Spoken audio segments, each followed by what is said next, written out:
दिल्ली विधानसभा निवडणुकीत आम आदमी पक्षाला मोठा धक्का बसलाय। दिल्लीकरांनी केजरीवाल यांच्या आपला नाकारत भाजपच्या हातात सत्तेची धुरा दिली आहे। 70 जागांसाठी झालेल्या या निवडणुकीत अरविंद केजरीवाल दिग्गज नेत्यांचाही पराभव झालाय। नवी दिल्ली या मतदारसंघातून भाजपच्या परवेश वर्मा यांनी अरविंद केजरीवाल यांना पराभवाची धूळ चारली आहे। मतमोजणीच्या पहिल्या फेरीपासूनच भाजपच्या परवेश वर्मा यांनी आघाडी घेतली होती। मात्र मधल्या काही फेऱ्यांमध्ये केजरीवाल हे आघाडीवर होते। मात्र शेवटच्या फेऱ्यांमध्ये परवेश वर्मा यांनी वापसी करत केजरीवाल यांचा 3182 मतांनी पराभव केलाय। दारू घोटाळ्यामुळे दिल्लीत अरविंद केजरीवाल यांची प्रतिमा मलिन झाली होती। याचाच फटका त्यांच्या पक्षाला म्हणजेच आम आदमी पक्षाला बसल्याचं दिसून येतंय। केजरीवाल यांचा पराभव करणारे परवेश वर्मा आहेत तरी कोण? परवेश वर्मा हे जाट नेते असून ते 2 वेळा खासदार राहिलेत। त्यांचे वडील साहिब सिंग वर्मा हे भाजपचे माजी नेते आणि दिल्लीचे मुख्यमंत्री होते। त्यांचे काका आझाद सिंग हे उत्तर दिल्ली महानगरपालिकेचे महापौर राहिलेत। घरात पहिल्यापासूनच राजकीय वातावरण असल्याने परवेश हे देखील शिक्षण पूर्ण झाल्यानंतर राजकारणात सक्रिय झाले। 2013च्या विधानसभा निवडणुकीत दिल्ली विधानसभेचे अध्यक्ष योगेंद्र शास्त्री यांचा त्यांनी पराभव केला होता। मे 2014 मध्ये ते 16व्या लोकसभेवर निवडून आले होते।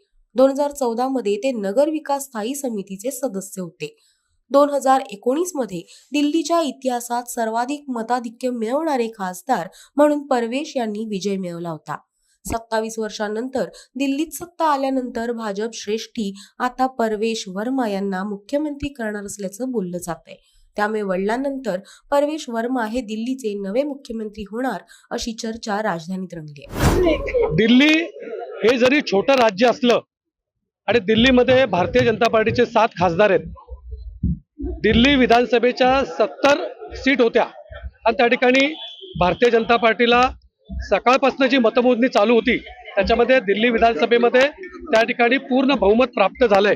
27 वर्षानंतर दिल्ली विधानसभेवर भारतीय जनता पार्टीचं कमळ फुललंय आणि याच्या मागे देशाचे पंतप्रधान नरेंद्र मोदी यांची प्रचंड मेहनत, केंद्राने योजलेल्या शेतकऱ्यांसाठी योजना, सर्वसामान्य महिलांसाठी आखलेल्या योजना, सर्वसामान्य नागरिकांना दिलासे देण्याचं काम देशाचे पंतप्रधान नरेंद्र मोदी यांनी 2014 नंतर जे केलंय त्याचं यश आम्हाला 27 वर्षानंतर त्या ठिकाणी आज कमळ त्या ठिकाणी फुललंय आणि देशाचे गृहमंत्री आणि भारतीय जनता पार्टीचे संघटनात्मक चाणक्य अमितजी शहा यांची प्रचंड मेहनत आणि महाराष्ट्र राज्याचे मुख्यमंत्री 3 दिवस दिल्लीमध्ये जाऊन बसले होते आणि दिल्लीमध्ये राहणारे सर्व आपले त्या ठिकाणी महाराष्ट्र मंडळ असतील, अनेक महाराष्ट्रातील लोक गेली अनेक वर्षापासून दिल्लीमध्ये राहत आहेत। त्यांना त्या ठिकाणी देवेंद्रजींनी जे काय मार्गदर्शन केलं आणि त्याच्यामुळे आत्ताचा 27 वर्षानंतरचा जो विजय दिल्ली विधानसभेवर कमळ फुलण्याचा ते स्वप्न आमचं आज या ठिकाणी साकार झालंय। देशभरामध्ये भारतीय जनता पार्टीचे कार्यकर्ते या ठिकाणी जल्लोष करतायत।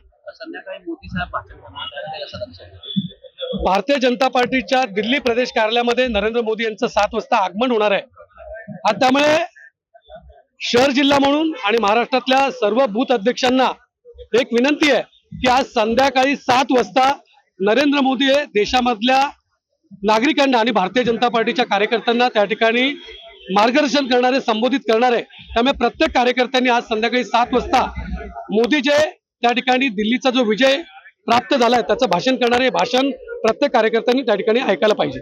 राहुल गांधी असेल किंवा संजय वारंवार टीका करतात की या ठिकाणी ईव्हीएमच्या जोरावर आणि संपूर्ण सत्तेच्या जोरावरती हे जे आहे निवडून आलेले आहे।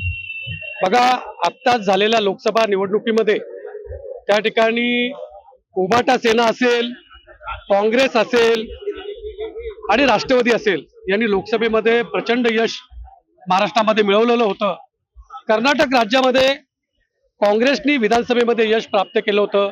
त्यावेळेला यांना ईव्हीएम मशीनची आठवण होत नाहीये, पण ज्या वेळेला पराभव झाला का यांना ईव्हीएम मशीनचं स्वप्न पडतं आणि त्याच्यामुळे आमचं म्हणणं आहे यांनी रोज सकाळी 8ला उठून त्यांचा जागर करावा।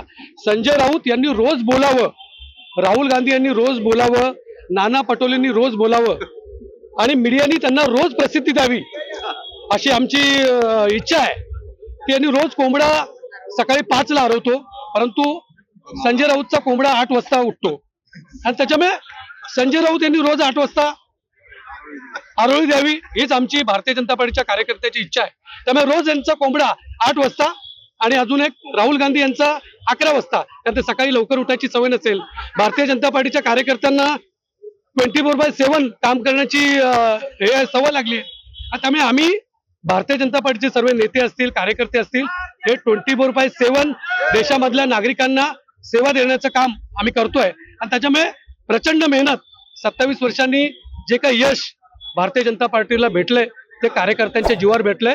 कार्यकर्त्यांचा हा पक्ष आहे आणि त्याच्यामुळे दिल्लीमधल्या सर्व पदाधिकाऱ्यांचं मनापासून अभिनंदन करतो.